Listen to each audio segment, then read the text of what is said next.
villains can stand together. They can unite it.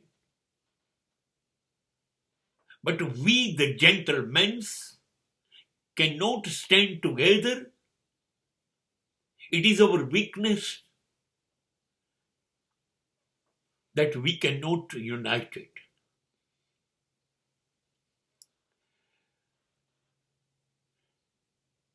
બસ આ સમાજની કમનસીબી છે.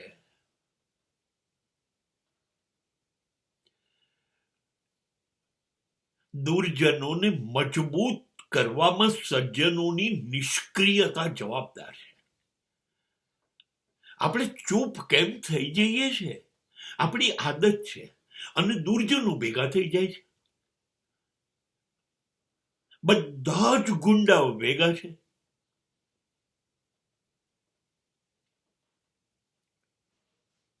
એ ધારે ત્યારે બરબાદી કરવા એક નિર્ણય લઈ લે છે. બધા સંમત થઈ જાય. બધા દારૂના અડ્ડાઓ એક, જુગારના અડ્ડાઓ એક, ખૂનામરકી કરનારા એક, વેશ્યાવૃત્તિ કરનારા એક, અપહરણ કરનારા એક, છે કે નહીં? ગુંડાઓ બધા ભેગા છે.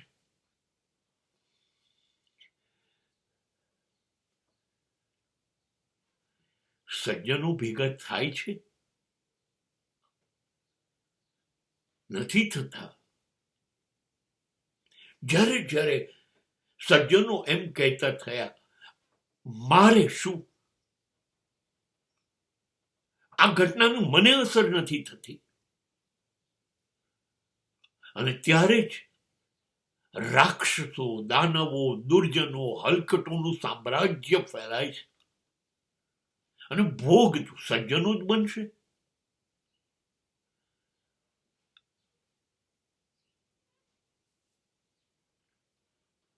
દાઉદ અરુણ ગવલીની દીકરીને તો અપહરણ કરીને બળાત્કાર નહીં જ કરે.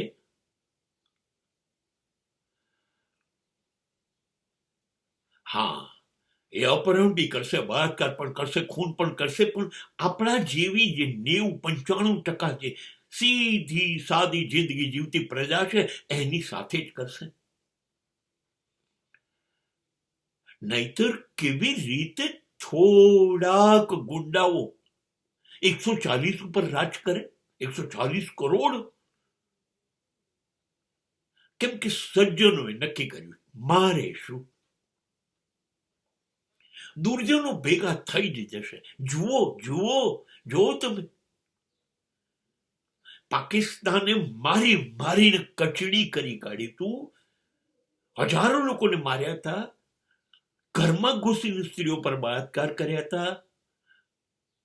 લૂંટ્યું હતું. એ પાકિસ્તાન હતું એ વખતે. એ પૂર્વ પાકિસ્તાન હતું. પશ્ચિમ પાકિસ્તાન આ બધું કરતું હતું. જિંદગી નરક બની ગઈ, ઝેર બની ગઈ.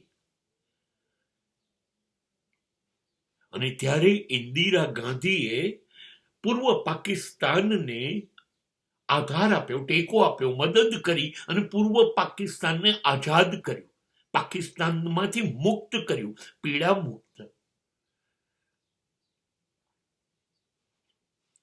એક સ્વાયત્ત દેશ બનાવ્યો અને ઘણી મદદ કરી, પુષ્કળ મદદ કરી, લશ્કર સિવાય પણ. આ જ મદદ આપણે શ્રીલંકાને પણ વારંવાર કરતા રહ્યા. આ જ મદદ આપણે નેપાળને પણ કરતા રહ્યા.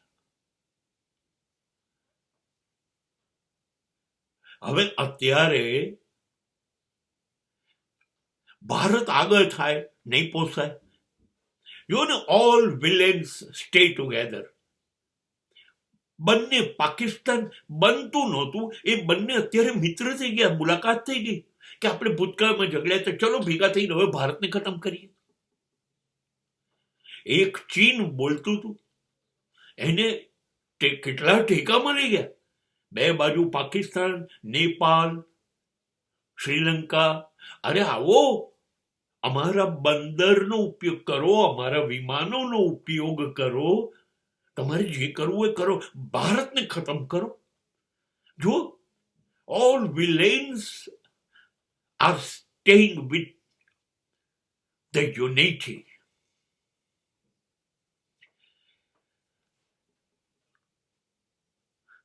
કોઈ સાથ નહીં આપે. અને હજી 15 જ દિવસ થયા છે અને ટ્રમ્પે કરોડો રૂપિયાના શસ્ત્રો પાકિસ્તાનને આપ્યા. ઉડાડો, ભારતને ખતમ કરો. તુર્કીને કરોડો રૂપિયાના શસ્ત્રો આપ્યા, ખતમ કરો ભારત.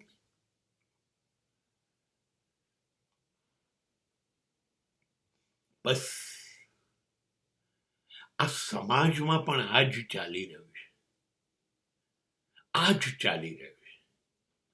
આપણી સોસાયટીની નજીક દારૂ જુગારના અડ્ડા ચાલે, આપણને કોઈ વાંધો નથી, મને તો તકલીફ નથી. ઓકે, બેન દીકરીઓ શાક લેવા, દૂધ લેવા, દહીં લેવા, કરિયાણું લેવા જાય અને ત્યાં 4 રસ્તે બેઠેલા ગુંડાઓ છેડતી કરીને જલસા કરે, આપણને કોઈ તકલીફ નથી, કોઈ નહીં બોલે. મારી દીકરી ક્યાં છે? મારી પત્ની ક્યાં છે? બસ આ જ પતન છે. મને રામાયણ એટલે ગમે કે પક્ષી છે, ગીધ, જટાયુ,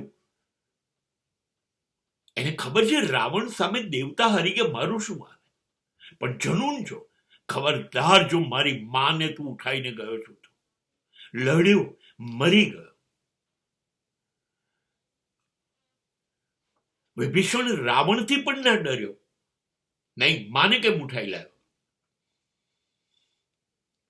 આપણી અંદર સજ્જનોમાં નથી જટાયુ જીવતો કે નથી વિભીષણ જીવતો. અને માટે જ